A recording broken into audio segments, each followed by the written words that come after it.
Well, mga kapopong, kumusta?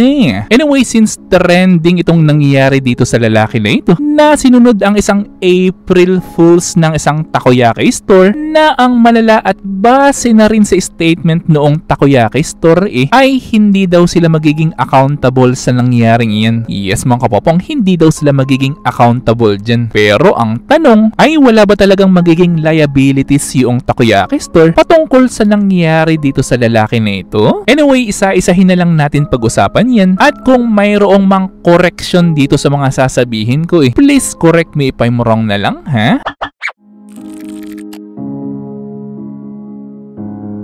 Well, alam niyo naman siguro na kapag nagpatato ka, ay posibleng maging permanente na yan. Not unless kung ipapalaser mo yan upang mawala. Anyway, maganda siguro kung basahin muna natin itong statement noong takoyaki store. Well, dito nga ay sinasabi nila, ay dito ay naka-receive daw sila ng maraming messages at mga post. Yung April Fools na pinost nila, ay totoong meron talagang isang tao ang gumawa niyan. Na since sila na rin ang nag-post nitong larawan na ito, ay mukhang hindi lang talaga ito isang scripted prank at mukhang totoong nangyayari talaga. Well, dyan na rin sa statement ng takoyaki store na yan ay sinabi nila na reminder daw yan sa lahat kung gaano ka-importante ang reading comprehension. At sinabi rin nila na hindi daw sila accountable patungkol sa nangyayari na yan. Yes mga kapopong, hindi daw sila accountable. Pero mukhang dito kasi sa way ng statement na ginawa nila mukhang dito pa mas rumami ang mga Filipino na nagalit sa kanila. Anyway, bago ko sabihin yung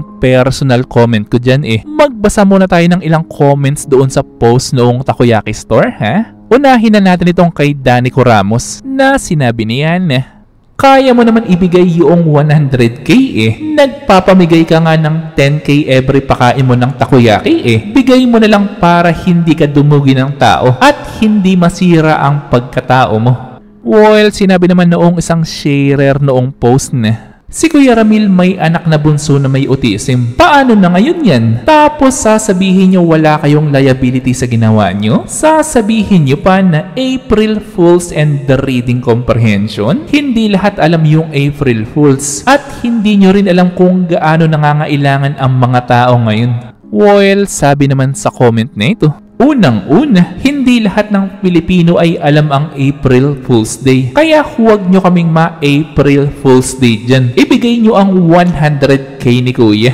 At sinabi naman ni Dave Villanueva ayos! Yung publicity na na-create nito sulit yung 100k na ibibigay nyo kung sakaling tototohanin nyo man. Win-win situation. Ang ending ay umingay na ang takoyaki nyo. Nagmukha pa kayong mabait. Well, dahil nga dyan sa mga comments na inyong narinig, ay paniguradong naramdaman nyo na marami talaga ang nagalit na mga Filipino dahil doon sa pinost na statement noong tindahan ng takoyaki. Pero ang malaking tanong mayroon ba talaga na liability yung takoyaki store? At mayroon pa bang pag-asa na makakuha ng pera itong lalaki na ito na base naman sa comment kanina mayroon palang special child na anak? Well, actually ganito kasi yan at please correct me if I'm wrong na lang, ha? Well, kung pagbabasihan kasi natin ang batas dito sa Pilipinas, ay actually wala ka naman talagang matatagpuan na batas na patungkol specifically sa April Fool's Day. Pero ang meron kasi tayong batas dito sa Pilipinas ay itong Republic Act number 7394. Yes mga kapopong, at ito na nga yung batas na Consumer Act of the Philippines na dyan sa batas na yan ay prinoprotektahan ang mga consumers o mga tao patungkol sa mga deceptive at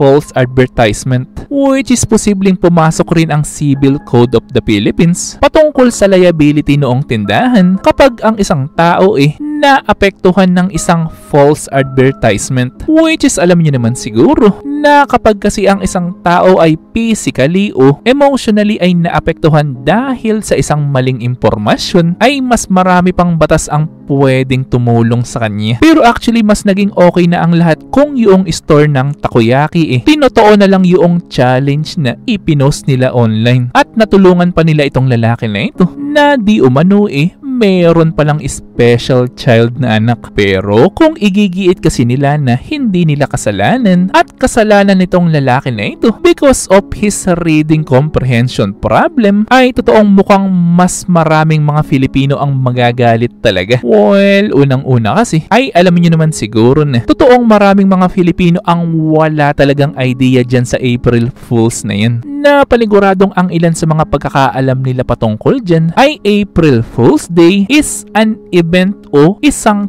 challenge talaga na alam niyo naman siguro na meron talaga tayong mga kababayan na nagkaroon ng lack of access to education. Well, kaya kung sisisihin mo ang isang tao patungkol sa wala itong reading comprehension o mababa ang reading comprehension nito, ay totoong hindi talaga yan okay, at instead na dapat gawin tulungan na lang ang mga kababayan natin upang mas maintindihan ang mga bagay na hindi talaga nila maunawaan kaysa laitin na lang sila online pa. Anyway, let's wait na lang doon sa magiging next step noong takoyaki store. Pero sana maging maayos ang lahat for both parties. Sa store ng takoyaki at doon sa lalaki na ginawa kung anong naunawaan niyang basahin. Na ang tanong ko naman sa inyo mga kapopong ngayon ay sa tingin nyo ba wala talagang accountability yung store ng takoyaki patungkol sa nangyayari dito sa lalaki na ito? Well, syempre gusto kong malaman ng inyong mga opinion, so i-comment lang yan sa baba. Ito yung aking babasahin ng personal at pupusuan. At syempre kung minalaman o natutunan ka sa video ko, mag-subscribe ka naman. At nandito rin inyong mga shoutouts. At kayo rin mga kapopong, kung gusto nyo rin magpa-shoutout o mag-request ng video ay i-comment lang yan sa baba.